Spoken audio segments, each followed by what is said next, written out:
तो आज बात करते हैं भारत की अर्थव्यवस्था की। और जो हेडलाइन नंबर है 8.2% जीडीपी ग्रोथ, वो तो मतलब कमाल का है। बिल्कुल 8.2%। ये सुनकर तो लगता है कि सब कुछ बहुत ही शानदार चल रहा है। हाँ, पर सवाल ये है कि क्या ये पूरी कहानी है। हमारे पास दो नजरिए हैं, एक तो सरकार का एनएसओ डेटा है और दूसरा हिमालयन स्टॉक्स गुरुकुल का एक विश्लेषण।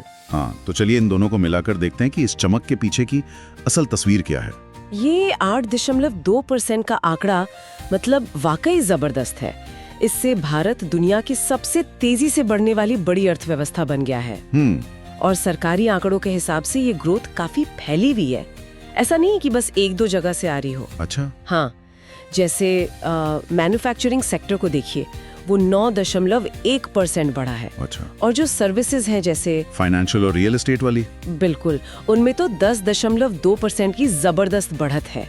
ये दिखाता है कि अर्थव्यवस्था का इंजन ठीक से काम कर रहा है। सही बात है।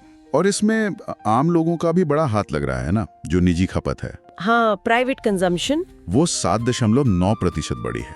ये साफ दिखाता है कि बाजार में मांग मजबूत है, लोग खर्च कर रहे हैं। और सिर्फ खर्च ही नहीं कर रहे, निवेश भी हो रहा है, जो सकल स्थायी पूंजी निर्माण है। मतलब नई फैक्ट्री, मशीनरी, वही, वो भी 7.3% बढ़ा है। तो लगता है इकोनॉमी अपने दम पर आगे बढ़ रही है। हाँ, लेकिन यहीं पर कहानी थोड़ी बदलती है जब हम दूसरा विश्लेषण देखते हैं। हाँ, और यहीं पर हिमालयन स्टॉक्स गुरुकुल का विश्लेषण हमें थोड़ा रुक कर सोचने पर मजबूर करता है।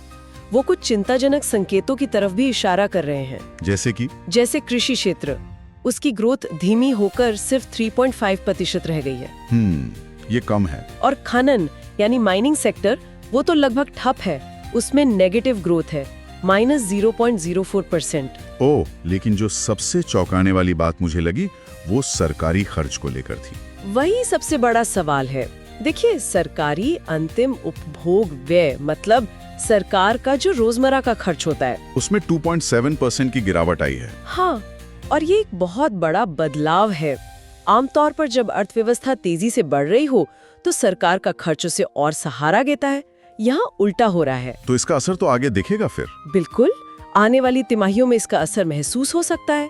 तो मतलब एक तरफ लोग और कंपनियां इकोनॉमी को खींच रहे हैं और दूसरी तरफ सरकार, कृषि और माइनिंग जैसे सेक्टर पिछड़ रहे हैं।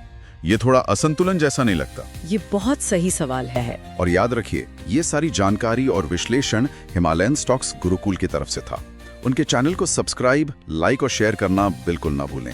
अगली बार फिर मिलेंगे एक और दिलचस्प विषय के साथ।